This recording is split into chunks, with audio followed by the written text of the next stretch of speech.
Sobat beriman rohimakumullah, pada bagian pertama kita sudah membahas sedikit tentang masa-masa kelahiran Nabi Musa alaihissalam. Pada bagian kedua ini akan dipaparkan secara lebih lengkap dan rinci kisah Nabi Musa alaihissalam dan Raja Fir'aun. Mohon sobat beriman ditonton hingga akhir agar tidak terjadi kesalahpahaman.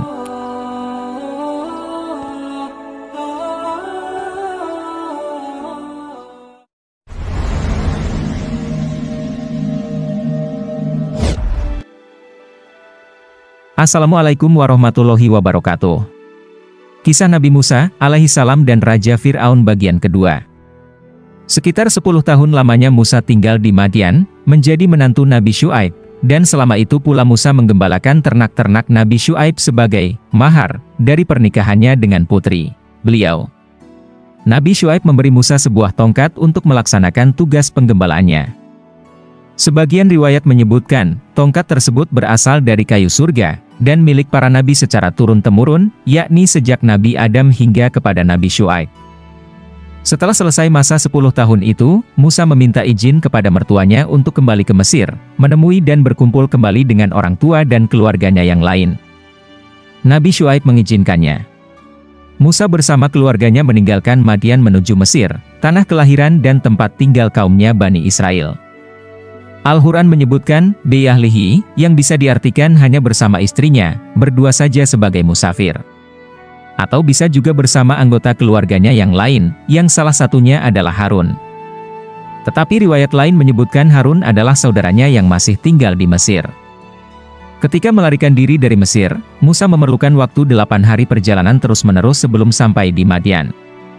Tentunya saat kembali itu akan memerlukan waktu lebih lama lagi, karena beliau bersama keluarga dan situasinya tidak sedang dikejar-kejar seperti sebelumnya. Suatu malam, rombongan tersebut berada di lereng Bukit Tursina. Musa melihat suatu nyala api dari kejauhan, dan ia berkata kepada keluarganya, sebagaimana disitir dalam Quran Surat Al-Qasas 29, "Tunggulah di sini, sesungguhnya aku melihat api, mudah-mudahan aku dapat membawa suatu berita kepadamu dari tempat api itu atau membawa sesuluh api, agar kamu dapat menghangatkan badan." Kemudian Musa berjalan mendaki Bukit Tursina, hingga tiba di tempat di mana tampak api menyala dari sebuah semak-semak. Tiba-tiba terdengar suatu suara dari balik semak terbakar tersebut, yang adalah firman Allah, wahyu pertama yang diterimanya, sebagaimana disitir dalam Quran Surat Taha ayat 11-16, "Hai Musa, sesungguhnya aku inilah Tuhanmu. Maka tanggalkanlah kedua terompahmu, sepatu atau alas kakimu, sesungguhnya kamu berada di lembah yang suci, tua. Dan aku telah memilih kamu, maka dengarkanlah apa yang akan diwahyukan kepadamu. Yakni, sesungguhnya aku ini adalah Allah, tidak ada Tuhan yang hak selain aku, maka sembahlah aku dan dirikanlah salat untuk mengingat aku. Sesungguhnya hari kiamat itu akan datang. Aku merahasiakan waktunya, agar supaya tiap-tiap diri itu dibalas dengan apa yang ia usahakan. Maka sekali-kali janganlah kamu dipalingkan daripadanya oleh orang yang tidak beriman kepadanya, hari kiamat itu, dan oleh orang yang mengikuti hawa nafsunya, yang menyebabkan kamu jadi binasa." Musa dibesarkan oleh Fir'aun, dengan lingkungan yang jelas-jelas musyrik kepada Allah, sejak masih bayi hingga menjelang masa dewasanya, tetapi ia terjaga dari pengaruh semua itu. Bahkan dengan kondisi itu, bibit-bibit kenabian tumbuh subur dalam dirinya untuk melakukan perlawanan terhadap semua kemusyrikan tersebut. Apalagi setelah selama 10 tahun lamanya Musa menjadi santri, sekaligus menantu Nabi Syuaib, jiwa kenabian itu makin mengental pada dirinya. Karena itu, walau munculnya suara dari balik semak terbakar itu tampak mengejutkan, ia dengan segera dapat menguasai diri. Di dalam hati ia menyadari, bahwa inilah pengangkatan dirinya sebagai nabi sebagaimana nabi-nabi yang telah diutus sebelumnya, seperti yang pernah diceritakan oleh Nabi Syuaib, mertuanya. Musa segera melepas kedua terompahnya sesuai perintah Allah tersebut, dan tunduk tawadu. Allah berfirman lagi, "Wahai Musa, apa yang ada di tangan kananmu itu?" Ia berkata, "Ini adalah tongkat saya pergunakan untuk bertelekan, berpegangan, jika sedang berjalan, untuk menggembalakan kambing dan berbagai keperluan lain." Allah berfirman lagi, "Lemparkanlah tongkatmu, ya Musa." Musa melemparkan tongkat itu, yang segera saja menjadi seekor ular besar yang bergerak sangat cepat dan gesit. Secara refleks, ia berlari menjauh dari ular tersebut, tetapi Allah berfirman, "Wahai Musa, janganlah takut. Datanglah kepadaku, dan peganglah ular itu, maka aku akan mengembalikannya seperti semula." Ia memasukkan tangannya ke mulut ular tersebut, yang segera saja kembali menjadi tongkat. Allah berfirman lagi, "Masukkanlah, kepitkanlah telapak tangan kananmu di antara ketiak kirimu, kemudian keluarkanlah lagi." Musa melaksanakan perintah tersebut, dan telapak tangan kanannya tampak putih cemerlang, bersinar menyilaukan pandangan mata. Ketika ia mengempitnya kembali, tangannya kembali seperti sedia kala. Allah berfirman lagi, "Itulah sebagian dari tanda-tanda kekuasaanku yang aku tunjukkan kepadamu, sekaligus sebagai tanda kerasulanmu. Pergilah engkau, berdakwah, kepada Fir'aun dan orang-orang yang mengikutinya, karena sungguh ia telah melampaui batas, sehingga berani mengaku sebagai Tuhan." Nabi Musa menerima tugas tersebut dengan senang hati. Tetapi kemudian ia menyadari berbagai kekurangan dan kelemahannya, karena itu ia berdoa, sebagaimana disitir dalam Quran Surat Taha ayat 25-35, "Ya Tuhanku, lapangkanlah untukku dadaku, dan mudahkanlah untukku urusanku, dan lepaskanlah kekakuan dari lidahku, supaya mereka mengerti perkataanku, dan jadikanlah untukku seorang pembantu dari keluargaku, yaitu Harun, saudaraku. Teguhkanlah dengan dia kekuatanku, dan jadikanlah dia sekutu dalam urusanku, supaya kami banyak bertasbih kepada engkau, dan banyak mengingat engkau. Sesungguhnya engkau adalah maha melihat keadaan kami." Allah mengabulkan permintaan Nabi Musa tersebut, bahkan menjadikan saudaranya, Harun sebagai nabi seperti dirinya juga, tidak sekedar sebagai pembantu seperti yang diminta Nabi Musa. Doa Nabi Musa tersebut banyak sekali manfaatnya bagi kita umat Nabi Muhammad SAW, khususnya pada ayat 25-29 yang berbunyi, "Rabbi sirahli syodri, wa yasirli amri, wahlul uqdatan min lisani yafqahu qouli." Doa ini bisa dibaca ketika akan berpidato, berdakwah, mengajar atau membawakan suatu acara sebagai MC. Ketika akan menghadap seorang pimpinan dan pejabat, penguasa, atau siapapun yang kita cenderung takut kepadanya. Ketika menghadapi pemerintah atau penguasa yang lalim kejam. Ketika akan mengerjakan tes atau ujian, baik untuk sekolah atau pekerjaan. Dan beberapa keperluan lainnya. Untuk lebih memantapkan hati Nabi Musa, Allah menceritakan kembali kenikmatan yang telah diberikannya sejak ia dilahirkan. Ketika Allah menyelamatkan dirinya dari rencana jahat Fir'aun membunuh semua bayi laki-laki Bani Israel, dengan jalan mengilhamkan, mewahyukan, kepada ibunya, untuk menghanyutkannya ke sungai Nil. Ketika ditemukan, dipelihara, dan dibesarkan oleh Fir'aun, tetapi tetap dalam kasih sayang ibu dan saudaranya, Maryam. Ketika ia membunuh seorang Kipti, dan hampir dibunuh, di Kishash, oleh pasukan Fir'aun, dan Allah menyelamatkannya. Dan akhirnya ia dipertemukan dengan Nabi Syuaib, diambil menantu, tinggal dan belajar bersama beliau selama 10 tahun. Nabi Musa menjadi semakin mantap dan yakin bahwa suara-suara itu adalah benar-benar firman Allah, dan pengangkatan dirinya sebagai nabi dan rasul adalah suatu kebenaran. Bagaimanapun Nabi Musa pernah tinggal di Mesir selama puluhan tahun, yang hal-hal gaib adalah sesuatu yang cukup biasa ditemui dan didengarnya. Tukang sihir, tukang tenung dan berbagai macam ahli, klinik, lainnya adalah tokoh-tokoh yang biasa ditemuinya selama ia dalam pemeliharaan bapak angkatnya, Fir'aun. Karena itu sedikit banyak ada juga kekhawatirannya kalau suara-suara itu, yakni firman Allah dari balik semak terbakar, tidak berbeda dengan praktek-praktek klinik yang diketahuinya. Tetapi dengan penjabaran Allah tentang jalan kehidupannya yang begitu lengkap, termasuk ketika ia berada di Madian, kekhawatirannya itu lenyap sama sekali. Di antara sekian banyak nabi-nabi, hanya beberapa saja yang mempunyai gelar khusus yang disandarkan pada nama Allah, yakni Nabi Ibrahim adalah Khalilullah, Nabi Isa adalah Ruhullah, Nabi Muhammad adalah Habibullah, dan tentunya Nabi Musa adalah Kalamullah, karena beliau diajak, berbicara, langsung oleh Allah untuk menegaskan kenabian dan tugas risalah yang diberikan kepada Nabi Musa, sekali lagi Allah berfirman kepadanya, seperti disitir dalam Quran Surat Taha 41-44, "Sesungguhnya, aku telah memilihmu untuk diriku, pergilah kamu beserta saudaramu dengan membawa ayat-ayatku.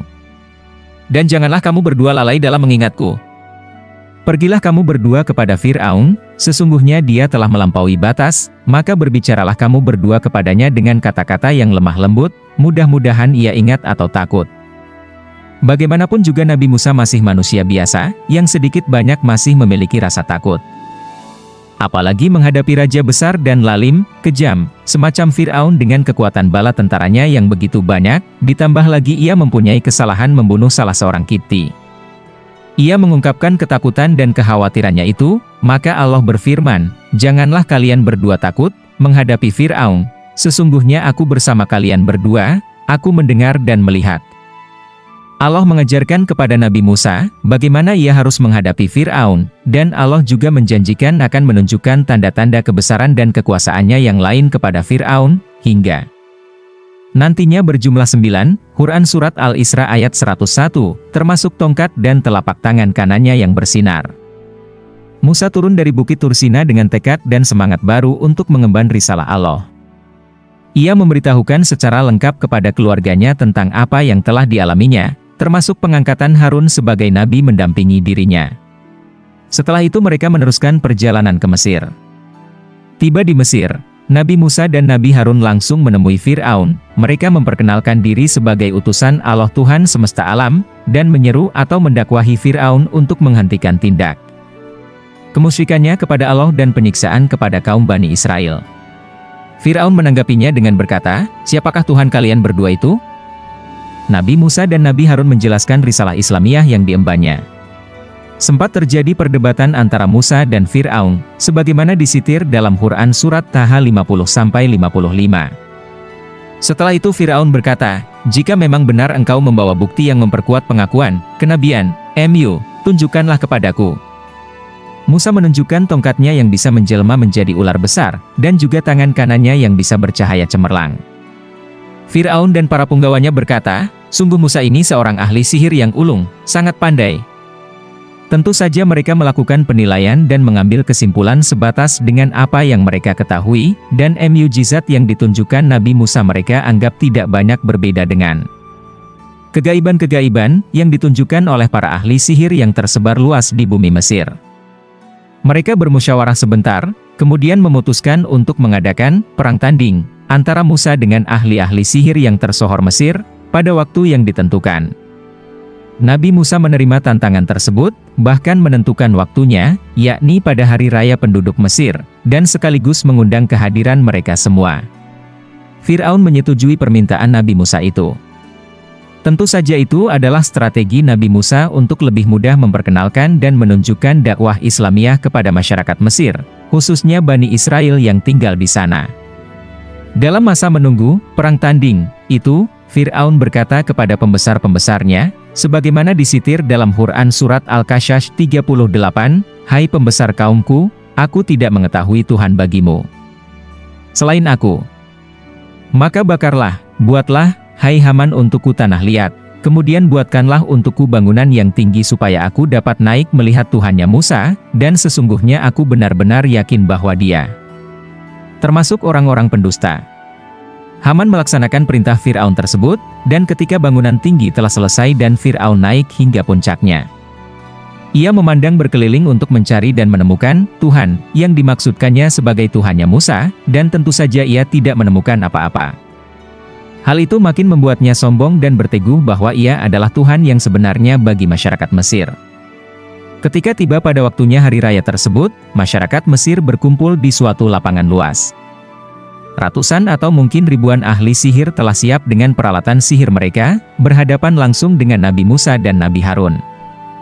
Fir'aun bersama para pembesarnya duduk di atas tribun yang telah dipersiapkan untuk mereka. Para ahli sihir itu berkata, "Hai Musa, kamukah yang akan melemparkan terlebih dahulu, atau kami yang akan melemparkan?" Nabi Musa mempersilahkan mereka melakukan terlebih dahulu, dan begitu mereka melepaskan tali-tali, tongkat-tongkat, dan semua peralatan sihir mereka, muncullah ribuan ular yang menjalar dan bergerak cepat menuju Nabi Musa dan Nabi Harun. Masyarakat Mesir sempat ketakutan melihat pemandangan tersebut, tetapi Nabi Musa berdiri dengan tenang, kemudian beliau melemparkan tongkat beliau, yang seketika menjadi ular yang jauh lebih besar. Seketika ular mukjizat tersebut mencaplok habis semua ular penjelmaan sihir yang berjumlah ribuan itu, hanya dalam waktu yang sangat singkat. Para ahli sihir itu, yang mereka sangat profesional dan pakar di bidangnya, segera saja mengetahui bahwa apa yang ditunjukkan Nabi Musa itu bukanlah sihir seperti yang mereka lakukan, tetapi benar-benar tanda-tanda kekuasaan Allah yang Maha Besar. Hampir semua dari mereka tunduk bersujud dan berkata, "Kami beriman kepada Tuhan semesta alam, yaitu Tuhannya Musa dan Harun." Fir'aun sangat marah dengan perkembangan yang sungguh tidak diduganya itu. Apalagi sebagian masyarakat Mesir, khususnya kaum Bani Israel yang tertindas, segera mengikuti jejak para ahli sihir tersebut mempercayai Nabi Musa, walau mungkin mereka tidak berani secara ekstrim bersujud atau menunjukkan keimanannya pada pemerintahan lalim Fir'aun. Sebelumnya Fir'aun telah menjanjikan akan memberi hadiah besar dan menjadikan para ahli sihir itu sebagai orang-orang terdekatnya jika berhasil mengalahkan Nabi Musa. Tetapi melihat perkembangan situasi yang seperti itu, ia berkata, "Apakah kamu beriman kepadanya, Musa, sebelum aku memberi izin kepadamu? Sesungguhnya ini adalah suatu muslihat yang telah kamu rencanakan di dalam kota ini, untuk mengeluarkan penduduknya dari sini. Sungguh aku akan memotong tangan dan kakimu dengan bersilang secara bertimbal balik, kemudian sungguh-sungguh aku akan menyalib kamu semuanya." Ketika keimanan telah merasuk begitu dalam, ancaman seberat apapun, bahkan kematian dengan cara yang paling keji, tidak akan mampu melunturkannya. Begitu pula yang terjadi pada para mantan ahli sihir yang telah menjadi muslim tersebut.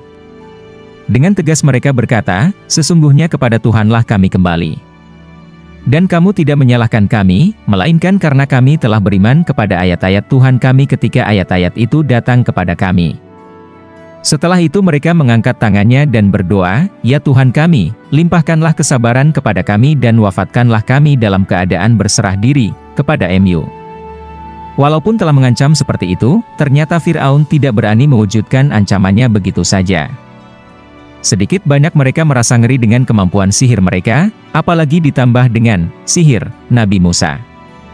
Kaum musyrik itu tidak sempat berpikir dan menganalisa, bahwa begitu mantan ahli-ahli sihir itu beriman kepada Allah, tentulah mereka akan segera meninggalkan praktek-praktek kesirikan yang pernah mereka lakukan. Begitulah memang cara Allah menyelamatkan hamba-hambanya, terkadang melalui jalan yang tidak terduga-duga. Fir'aun bermusyawarah lagi dengan pembesar-pembesarnya menyikapi situasi terbaru itu. Dan mereka memutuskan untuk mengulangi cara yang terdahulu, yakni membunuh anak lelaki kaum Bani Israel dan orang-orang yang beriman kepada Musa, dan hanya membiarkan hidup anak-anak perempuannya.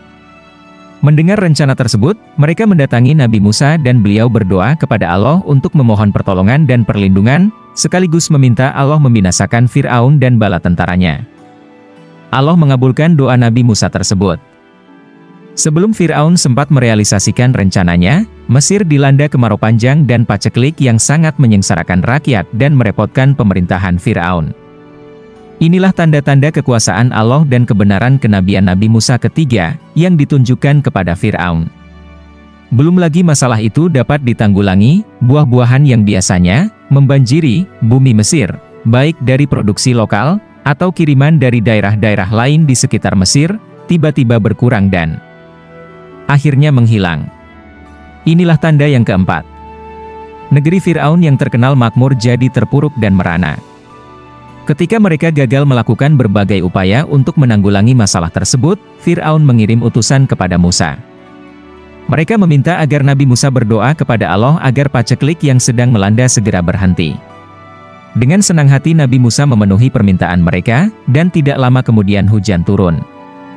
Rakyat Mesir sangat gembira, dan hanya dalam beberapa bulan saja mereka memperoleh kemakmuran mereka kembali. Tetapi ketika Nabi Musa mendakwahi mereka kepada jalan kebenaran Islam, dan mengingatkan hukuman Allah yang menimpa mereka, yakni paceklik dan kekurangan buah-buahan, mereka mengingkari hal itu. Mereka berkata, "Ini adalah hasil usaha kami sendiri." Nabi Musa tidak pernah putus asa untuk berdakwah. Setidaknya sebagian besar kaum Bani Israel telah beriman kepada Allah dan Nabi Musa, begitu juga dengan mantan para tukang sihir tersebut. Hari demi hari pengikut beliau makin banyak, dan akhirnya mengerucut menjadi poros kekuatan selain pasukan Fir'aun, walaupun tanpa senjata. Dan Nabi Musa belum akan berhenti berdakwah sebelum Allah memerintahkan berhenti. Ketika Fir'aun dan pengikutnya makin bosan dengan Nabi Musa dan apa yang beliau sampaikan, mereka berkata, "Bagaimanapun kamu mendatangkan keterangan kepada kami untuk menyihir kami dengan keterangan itu, maka kami sekali-kali tidak akan beriman kepadamu." Mendengar jawaban tersebut, Nabi Musa berdoa kepada Allah agar sekali lagi menurunkan hukuman sekaligus tanda-tanda kekuasaannya kepada masyarakat yang ingkar tersebut. Tidak terlalu lama kemudian muncullah angin topan dan air bah yang memporak-porandakan dan menggenangi tempat tinggal mereka selama 7 hari penuh. Inilah tanda yang kelima. Setelah angin topan dan air bah menghilang, Allah mengirimkan pasukan belalang yang jumlahnya jutaan ekor. Mereka membabat habis areal persawahan dan kebun buah-buahan mereka, sehingga mereka kehabisan persediaan makanan. Keadaannya jauh lebih parah dibanding ketika mereka dilanda musim paceklik. Tidak cukup itu, belalang-belalang itu juga memasuki rumah-rumah dan istana Fir'aun sehingga mereka dalam keadaan yang benar-benar tersiksa. Inilah tanda yang keenam. Setelah beberapa hari berlalu, dan belalang-belalang itu telah menyelesaikan tugasnya sesuai dengan perintah Allah, tiba-tiba saja mereka pergi menghilang entah kemana. Fir'aun dan masyarakat Mesir yang mendukungnya agak bernafas lega. Tetapi belum beberapa hari berlalu, Allah mengirim pasukan yang lain untuk menghukum kaum yang ingkar dan lalim tersebut. Entah dari mana datangnya, tiba-tiba Mesir diserang oleh jutaan kutu, ulat dan sejenis serangga kecil lainnya, yang memenuhi pelosok dan rumah-rumah tinggal mereka. Mereka jauh lebih menderita dari sebelumnya, karena binatang-binatang ini tampak lebih menjijikkan. Inilah tanda yang ketujuh. Ketika kutu-kutu itu menghilang, mereka belum sempat bernafas lega ketika Allah mengirimkan pasukannya yang lain. Jutaan ekor katak tiba-tiba saja menyerbu bumi Mesir. Mereka memenuhi rumah-rumah dan merusak makanan-makanan kaum yang dolim tersebut. Inilah tanda yang kedelapan. Tidak cukup sampai di situ, Allah mengubah air-air mereka menjadi darah. Air sumur, air kolam, air sungai, dan berbagai air lainnya, begitu mereka menyimpan atau mau menggunakannya, segera saja berubah menjadi darah. Dan inilah tanda yang kesembilan. Ketika musibah-musibah sebanyak 5 kali macam tersebut melanda, pengaruhnya sedikit sekali kepada orang-orang yang beriman. Sepertinya, pasukan-pasukan Allah tersebut mempunyai sensor yang sangat peka terhadap nilai keimanan, sehingga mereka tidak menyerang Nabi Musa dan orang-orang beriman yang mengikutinya. Ketika Fir'aun dan rakyatnya berada pada tingkat penderitaan yang tidak tertahankan lagi, ia mengirimkan utusan menemui Nabi Musa dan berkata, sebagaimana disitir pada Quran Surat Al-A'raf 134. Hai Musa, mohonkanlah untuk kami kepada Tuhanmu, dengan perantaraan kenabian yang diketahui Allah ada pada sisimu. Sesungguhnya jika kamu dapat menghilangkan azab-azab itu daripada kami, pasti kami akan beriman kepadamu dan akan kami biarkan Bani Israel pergi bersamamu. Nabi Musa dengan senang hati memenuhi permintaan mereka, ia memanjatkan doa kepada Allah agar menghentikan siksaannya kepada Fir'aun dan rakyat yang mendukungnya. Allah memenuhi doa Nabi Musa, dalam sekejap kata-kata itu menghilang dan air-air mereka menjadi normal seperti sedia kala. Dalam beberapa bulan saja mereka kembali menjalani kehidupan yang lebih baik, dan kemudian menjadi makmur seperti sedia kala. Hanya saja Fir'aun dan bala tentaranya agak berhati-hati untuk tidak mengganggu Nabi Musa dan Bani Israel. 2 kali mereka menjalani pengalaman pahit, dan tidak ingin mengalaminya untuk ketiga kalinya. Nabi Musa dan orang-orang yang beriman, khususnya dari kalangan Bani Israel menjalani kehidupan dengan nyaman selama beberapa waktu lamanya. Mereka sempat membeli beberapa rumah untuk dijadikan tempat ibadah, masjid, dan mereka sholat di dalamnya. Dakwah Nabi Musa makin menyebar, tetapi tetap tidak mampu menembus dinding istana pemerintahan lalim Fir'aun. Suatu ketika Nabi Musa mendatangi Fir'aun untuk menagih janji bahwa ia akan beriman kepada Allah dan dirinya sebagai nabi jika berhasil menghilangkan musibah yang menimpa mereka. Tetapi seperti sebelumnya, Fir'aun mengingkari janjinya. Nabi Musa tidak bisa bersabar lagi, ia ingin memakai doa pamungkasnya untuk menghancurkan Fir'aun. Setiap nabi memang mempunyai satu doa mustajab, yang Allah pasti akan memenuhi doa tersebut bagaimanapun keadaannya.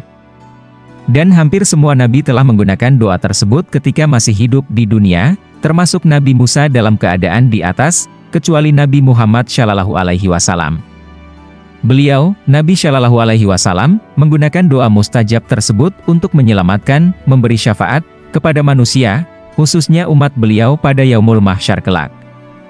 Nabi Musa mengangkat kedua tangannya dan berdoa, sebagaimana disitir dalam Quran Surat Yunus 88, "Ya Tuhan kami, sesungguhnya Engkau telah memberi kepada Fir'aun dan pemuka-pemuka kaumnya perhiasan dan harta kekayaan dalam kehidupan dunia. Ya Tuhan kami, akibatnya mereka menyesatkan manusia dari jalan Engkau. Ya Tuhan kami, binasakanlah harta benda mereka, dan kunci matilah hati mereka, maka mereka tidak beriman hingga mereka melihat siksaan yang pedih."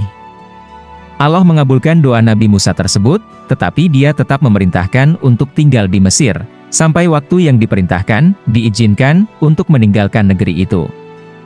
Nabi Musa meneruskan dakwah Islamiah beliau, khususnya kepada kaum Bani Israel, untuk makin memantapkan keimanan mereka. Dan jika sewaktu-waktu datang perintah Allah untuk meninggalkan Mesir, mereka dengan ringan dan senang hati mau mengikuti Nabi Musa. Setelah beberapa tahun berlalu, tampaknya, penyakit Fir'aun mulai muncul lagi. Mereka mulai melakukan tekanan dan penyiksaan kepada Bani Israel seperti sebelumnya. Mungkin inilah memang rencana Allah, Bani Israel dikondisikan untuk tidak kerasan lagi di Mesir. Ketika tingkat penyiksaan begitu kerasnya, mereka mendatangi Nabi Musa. Dan pada saat yang bersamaan telah datang perintah Allah agar Nabi Musa dan seluruh Bani Israel segera meninggalkan Mesir, melakukan perjalanan pada malam harinya, Isra, menuju bumi Palestina. Mereka melakukannya dengan diam-diam sehingga tidak seorang pun dari pasukan Fir'aun atau orang Kipti yang mengetahuinya. Keesokan harinya, ketika pasukan Fir'aun akan melakukan operasi penyiksaan seperti biasanya, mereka mendapati pemukiman dan tempat-tempat kerja Bani Israel dalam keadaan kosong melompong. Mereka melaporkan hal itu kepada Fir'aun, yang segera saja ia menyusun pasukan untuk mengejar Musa dan kaum Bani Israel. Fir'aun sendiri yang memimpin pasukannya untuk melakukan pengejaran tersebut, dan berencana akan membantai habis mereka. Walaupun tertinggal semalaman penuh, akhirnya mereka bisa melihat rombongan Nabi Musa dan Bani Israel yang telah mendekat ke pantai. Mereka tampak sangat gembira, karena tidak mungkin ada jalan lari bagi Nabi Musa dan kaum Bani Israel. Rombongan Bani Israel mengalami ketakutan yang tak terperikan, ketika lautan luas menghadang di depan mereka, yakni Laut Merah, sementara jauh di belakang mereka tampak pasukan Fir'aun terus mendekat. Sebagian dari mereka sempat mencaci maki Nabi Musa dan Nabi Harun, dan berpikir akan mati dihabisi oleh pasukan Fir'aun. Dalam keadaan seperti itu, Allah berfirman kepada Musa untuk memukulkan tongkatnya ke lautan, yang segera saja terbentuk jalan cukup luas dengan dua dinding air di kanan kirinya. Sungguh suatu mukjizat yang tidak bisa dijelaskan secara logika atau akal sehat. Segera saja kaum Bani Israel berjalan cepat melalui jalan tersebut untuk menghindari pengejaran Fir'aun yang telah semakin dekat. Sebagian riwayat menyebutkan, jalan pada lautan yang terbelah itu terdiri dari 12 jalur, dan masing-masing kelompok, kabilah, pada kaum Bani Israel berada pada jalannya masing-masing. Ketika Fir'aun dan pasukannya tiba di pantai, rombongan Nabi Musa telah separuh jalan di tengah Laut Merah tersebut. Tanpa pikir panjang lagi, Fir'aun menggerakkan pasukannya untuk turun ke jalan yang membelah lautan itu. Jarak keduanya makin dekat saja, tetapi begitu orang terakhir dari rombongan Nabi Musa menginjakkan kaki di pantai seberangnya, dinding air itu roboh kembali seperti sedia kala, dan menenggelamkan Fir'aun dan bala tentaranya. Al-Quran menjelaskan, ketika Fir'aun timbul tenggelam di lautan meregang nyawanya, sakaratul maut, ia mengucapkan kalimat keimanan sebagaimana disitir Quran Surat Yunus ayat 90, A'amantu annahu la ilaha illa allazi amanat bihi banu Israila wa ana minal muslimin. Maksudnya adalah, saya percaya bahwa tidak ada Tuhan melainkan Tuhan yang dipercayai oleh Bani Israel, dan saya termasuk orang-orang yang berserah diri kepada Allah, yakni muslimin. Fir'aun mengulang-ulang ucapannya, sehingga menyebabkan malaikat Jibril yang melihat pemandangan itu sangat khawatir kalau Allah menurunkan rahmatnya kepada Fir'aun. Ia segera turun ke dasar lautan mengambil segenggam lumpur, dan menyumbatkannya ke mulut Fir'aun sehingga ia tidak bisa mengucapkan lagi kalimat-kalimat itu. Tetapi ternyata Allah menjawab langsung kalimat keimanan Fir'aun tersebut, Sebagaimana disitir dalam Quran surat Yunus ayat 91, apakah sekarang, kamu baru percaya, beriman? Padahal sesungguhnya kamu telah durhaka sejak dahulu, dan kamu termasuk orang-orang yang berbuat kerusakan. Sebagian ulama menyebutkan, Allah merealisasikan doa Nabi Musa tersebut, yakni menenggelamkan Fir'aun dan pasukannya di Laut Merah, setelah berlalu hampir 40 tahun sejak Nabi Musa menggunakan doa mustajabnya, dan Allah menyatakan mengabulkan permintaan doa Nabi Musa. Ada sebagian orang-orang Bani Israel yang tidak percaya begitu saja bahwa Fir'aun telah mati tenggelam. Mereka beralasan bahwa selama ini Fir'aun mengaku sebagai Tuhan, sehingga bisa saja ia mempunyai kekuatan super untuk menyelamatkan diri. Mendengar pernyataan tersebut, Nabi Musa berdoa kepada Allah, dan tidak lama kemudian, sebuah ombak besar melemparkan jasad Fir'aun yang telah kaku ke pantai, di hadapan semua orang-orang Bani Israel. Tentang hal ini, Al-Quran menjelaskan dalam surat Yunus ayat 92, maka pada hari ini kami selamatkan badanmu, Fir'aun, supaya kamu dapat menjadi pelajaran bagi orang-orang yang datang sesudahmu dan sesungguhnya kebanyakan dari manusia lengah dari tanda-tanda kekuasaan kami.